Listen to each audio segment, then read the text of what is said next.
કાલના વિડીયોમાં તમે લોકોએ જોયું કે અમે ગણપતિ બાપાનું વિસર્જન કર્યું। જો ના જોયું હોય તો ચેનલમાં જઈને જરૂરથી જોઈ લેજો। તો ત્યારબાદ અમે લોકો આવી ગયા હોટલમાં જમવા માટે। ધ ટેસ્ટ ઓફ ભરૂચ આની જે બ્રાન્ચ છે ઓલમોસ્ટ બધી જગ્યાએ છે। આનું જે જમવાનું છે એ પણ બહુ જ ટેસ્ટી હોય છે। તો અમે લોકો આવી ગયા અહીંયા જમવા માટે એન્ડ અહીંયા તમે જોઈ શકો છો કે અથાણાની વેરાયટીઓ ઘણી બધી હતી। અહીંયા મારા દિયર છે જે વિચારી રહ્યા હતા કે શું જમવામાં મંગાવીએ। અહીંયા અથાણાની વેરાયટી એટલી બધી હતી, સલાડની પણ વેરાયટી ઘણી બધી હતી કે એ ખાઈને જ પેટ ધરાઈ જાય। પછી અમે ઓર્ડર કરી દીધી રેસીપી જમવાની।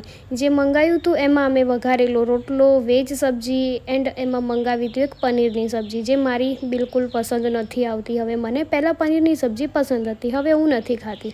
અમે બધાએ જમી લીધું ત્યાર અહીંયા બધા મુખવાસ રાખેલા હતા। મુખવાસમાં કચુકા, માટી એ બધું હતું। સુનિલે બિલ કરી દીધું, ત્યારબાદ અમે નીકળી ગયા। ચેનલને કરી દેજો સબસ્ક્રાઈબ।